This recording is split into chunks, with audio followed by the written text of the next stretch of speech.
In this vid, I'm going to be reviewing another deck of Pokemon 2215.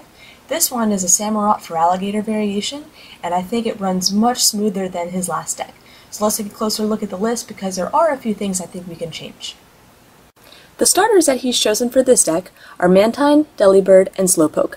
The Slowpoke's attack of Rambunctious Party allows you to look at the top 5 cards of your deck, put as many basic Pokemon as you find there onto your bench. Delibird's attack of Snowy Present allows you to draw 1 card for every energy attached to all of your Pokemon, and Mantine's Group Swim allows you to search your deck for a water Pokemon and put it into your hand. While I think these are okay starters, the only one that I would keep is the Delibird. I wouldn't use Delibird early game because I doubt that you're going to have that much energy attached early on. I would use something like Cleffa or Manaphy to shuffle in and draw a new hand, and then after you get your Feraligatr Prime set up and you're really starting to add some water energy, you can always use Delibird to stall in order to get something else set up. You run a 1/1 Suicune Entei Legend line. Essentially that works like Blastoise. It snipes anything for 100 and then returns 2 water energy to your hand. The downside is that it's a legend. Once it's knocked out, your opponent gets 2 prizes, and I think it would be better if we just drop the Suicune Entei completely. I do like your tech, though, of a 2/1 Zoroark. I recommend increasing this line to a 2/2 Zoroark because you never know when this one might come in handy. So let's take a look at the main Pokemon in this deck. Your big tech is Feraligatr. You run a 2/2-1/1 split line, which means that you're running 1 Prime and 1 of the regular non-holo rare. I would recommend that you drop the non-Prime Feraligatr and increase this line to 2. The last thing you want is your 1 Feraligatr Prime to be prized, because that's really going to slow down this deck. Your main attacker, though, is Samurott. You run both Samurotts, 1 ability and 2 non. While I like both of them, Samurott Pike is great for sniping babies, I think as an attacker, the ability Samurott is better. So if you have 1 more ability, I would probably swap this around to 2 ability and 1 non-ability Samurott. You run a 3-3-3 line of the Samurotts, and I think if we throw in some rare candy, we can make that a 3-2-3 line. Same thing with the Feraligatr. A 2-1-2 line would make the deck a lot faster with the addition of rare candy. Taking a look at your energy line, the first thing I notice is that you run 2 basic dark energy. We can swap that out to 2 special dark to allow Zoroark to hit for 10 more every time he attacks. You run 13 water energy in the deck, and I think you could easily cut that down to around 9 and throw in some double colorless energy.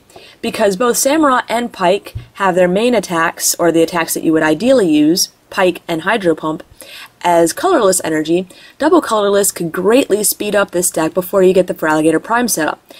Double colorless energy can also be used to attach Zoroark for its second attack Foul Play, because Feraligatr can only attach water energy to water Pokemon. Since Zoroark isn't a water Pokemon, you're going to have to manually attach per turn. That's probably not going to be a problem, however double colorless would greatly speed this up.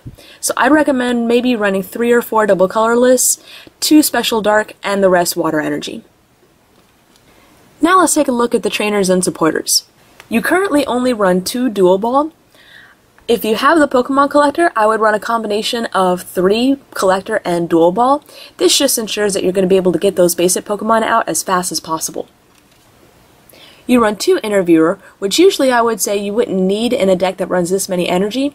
However, using Interviewer and being able to draw maybe 4, even 5 energy cards off of that Interviewer, and then being able to attach them all with Feraligatr, means that the likelihood of you drawing a Pokemon or a trainer supporter that you need on your next turn, rather than just an energy card, increases significantly. You run 1 Black Belt, but I would recommend taking that out and putting in a Twins instead. Black Belt can help you take that extra prize, but Twins can help you get set up for the remainder of the game, which will give you a better shot at winning. For your recovery cards, you run 2 Energy Returner, which takes 4 energy cards from your discard pile and puts them back into your deck. I think energy retrieval would be a little more consistent because you can immediately reattach them with Feraligatr Prime. And I would also recommend throwing in a Flower Shop Lady so that you can return some of those basic energy cards back to your deck, but also throw in some Pokemon as well. 2 of the biggest additions to this deck are Rare Candy and Junk Arm. Junk Arm is going to let you reuse a lot of the trainers that you use in this deck. Because your deck relies on 2 Stage 2 Pokemon, the addition of at least 2 Rare Candy will help you get set up much faster.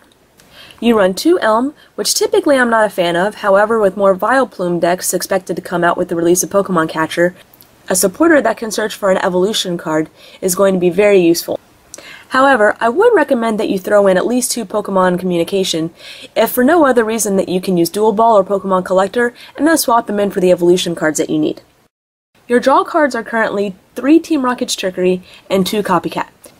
Since you're not running cards that rely on equivalent hand sizes, I would recommend dropping the Copycat and going with a combination of Pont and Juniper. I think 1 Juniper is enough, and throwing in 3 or 4 Pond would make this deck more consistent. To help make room for these changes, I think you can take out the 1 Good Rod, especially with the addition of Junk Arm.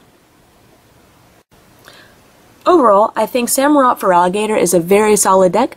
I think it's solid enough that you don't need the Suicune Entei Legend. I think a 2/2 Zoroark is enough of a tech to help you get out of any type predicaments. Thank you for watching, and if you would like your deck reviewed, just PM me the list and I'll get to it as soon as possible.